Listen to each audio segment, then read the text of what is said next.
Paul McKenna for PT Boxing here today at the end. How are we, mate? Okay? Mate, 4 years on, PT Boxing, still going. The beard's longer. The barnets, I mean, is this the new look? Or is it just, are you going to adapt this look now you're back on the scene? Do you know what, mate? It took about a year and a half, but I don't know how much more I've got left in me. Now that where you've been in Spain, maybe you've sort of thought it was a bit cooler than it really was, or... Starting to get leathered again back now and back home. Yeah, so let's get the crop, little side sweep. Bring that beard down to a number 2 or 3. Yeah, we're good to go, mate. Happy days. Nice to see you as always, mate. Right. Obviously here today to announce the press conference October the 9th. Massive card, and you said up there, which was a bold statement, but could definitely be a true one, that you think this could be the best card you've ever put on in Liverpool. I don't think from top to bottom we've put on a card as good as this before in Liverpool. The thing is, Paul, is in Liverpool, right, you can't bluff fighters. They're so like the quality of the show directly relates to the ticket sold and the interest. Right? I've put on good shows before in Liverpool, they've sold out. I've put on average shows, we've done an average crowd. This one will sell the lot because they know it's a great night. We haven't been in Liverpool for 2 years, time this comes around nearly, and they want a night out. They want to go back, they want to see a fight in Liverpool, and especially 2 of their own fighting. You know, where you got North End against South End, you know, underdog against favourite, but could he? No, I don't know. You know, and I love the fight and I love the undercard as well. Yeah, it's a great card, top to bottom. Obviously, it's going to be nice to have sold out arena. Absolutely, good to see people back. 9,000, and especially Scousers. at press conference. Yeah. You know, we turned around and said, shall we open it up for public? And the answer was yes, and great turnout as well. Thank you. Do you know what, mate? I think you only announced that it was going to be public a day or two ago, and the turnout in here today. I didn't want too many people. You know, people are coming back from COVID, but also people want to get on with life again, and that's what you saw today. You know, and that's what you'll see at the arena on October the 9th. Yeah, the turnout was brilliant. Obviously, we've got fight camp next week, the last week. Yes, fight camp. We've had a few hundred fans there. Yeah.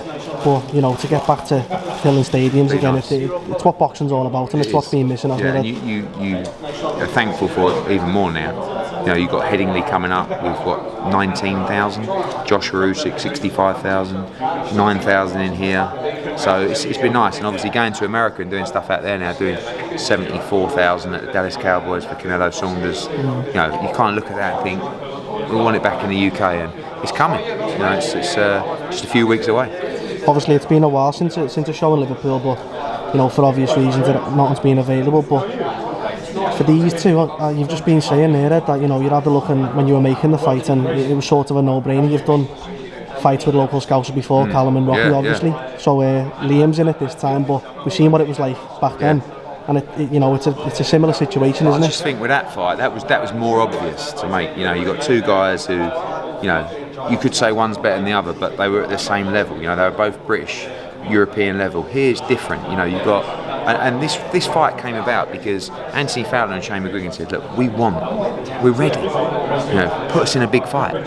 Give us Cheeseman, give us Fitzgerald rematch, give us Laraja for the European title. None of them were available. I was just on box rate, and I just looked above Fowler and I saw Liam Smith. And I just thought,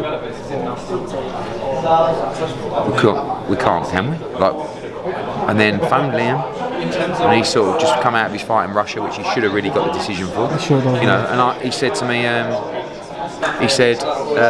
Fowler, like, well, you know, I mean, I want to fight Jesse Vargas. And I said, yeah. He said, he won't fight me. Then I spoke to Shane McGuigan and Fowler, and they said, Beefy. Oh, okay, yeah. Oh, but will he fight me? And it was like, it's just like, call my bluff. And eventually they said, look, if the deal's right, we'll do it. And that's one benefit of the DAZN deal is we can go out, be aggressive with these kind of fights, say, look, that's a great fight. Let's get it made. And then after you make it, you go, how obvious was that fight? Yeah. You know, you've only got to look at the bookies to say, okay, Liam's the favourite, but it's not. You know, it's a 2-horse race. And Fowler's got to go in there, he's got to believe in himself, he's got to let his hands go, but he's also got to be careful because he's dealing with a very good technician who's boxed at a very high level. Where does the winner and loser go from this main event? I think there's more pressure on Liam, and that's what I said up at the press conference. Because he sort of stuck it on you up there, though, didn't he? But I was honest, and I said, I think the pressure's on you, mate. Because if he loses, he fights for the British title, right? Or challenges for the European title. If you lose, not only is your career over, you can't walk out in Liverpool, mate. You know what I mean? It's bragging rights for the city, isn't it? But when you're the underdog, if you lose, you had a go, didn't you? You stepped up. You took the risk, you rolled the dice. It's almost like, well done, Fowler, for taking that. With Liam, if you lose, it's, oh my God.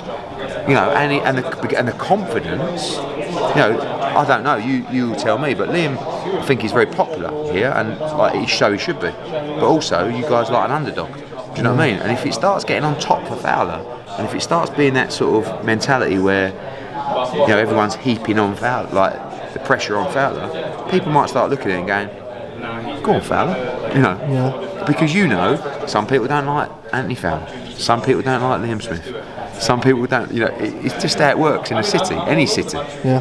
Got people who like him, people who don't like him, I'm not sure about him, and those opinions will all vary over the next, 7-8 weeks. Liam looks really riled up though, you know, does, albeit but I'm today. good, I like that, because I didn't want him to be like, you know, Blasé about it. yeah, I'm not really interested in this, like, I can't believe I've got to fight Fowler. No, he's gone, you know, and now he's got his teeth into it. Now he's realised the size of it. He's thinking, okay, this is a big fight. I like this, and that's what I said to him. I said, you can go out and have a comeback fight against someone no one's ever heard of, or fight Anthony Fowler in Liverpool and sell out the Echo. So, you know, he's ready to go.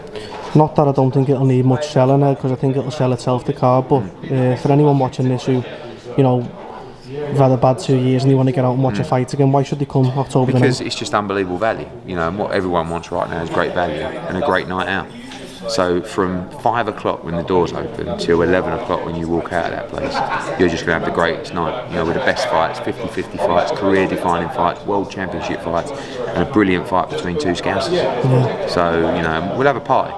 We really will. When I come up here on October 9th, I'm going to really enjoy myself, because genuinely, and we're in the Hilton now, like, this is one of my favourite places. You've said Liverpool, that for years though. Because we go over the road, right, we go there, and the Scousers fucking love it, right? They go there, they have a drink, they have a sing-song, they love to watch the boxing, people dress up, and then we come back here after, or we go out, whatever, and we have a few drinks, and it's just good people. Do you know what I mean? I mean, they do grab me around the neck and spit in my ear when they're talking to me, but that's alright, because we have a good time. So, good times are back, October 9th. I'll tell you what, just before we end, the last thing I want to say is, I've been gone for 4 years. Yeah. There's a clip that I've got still from about 4 or 5 years ago where you're saying to Coogan that PT boxing's your favourite. So I hope that hasn't changed me, because I'm back now. You do look different. I'm back. I mean, you know, you've gone from like young kid out of university to almost like grunge rock superstar. Do you know what do you what I mean? prefer? The old I one? do think we need to. I think we need to just clean it up a little bit. We need to get on top. But I like it, PT. Yeah. I like it. Okay, mate. Happy days. Well, I'll catch you fight weekend. Will do, mate. Good to see you again. Mate, and you. Take care, mate.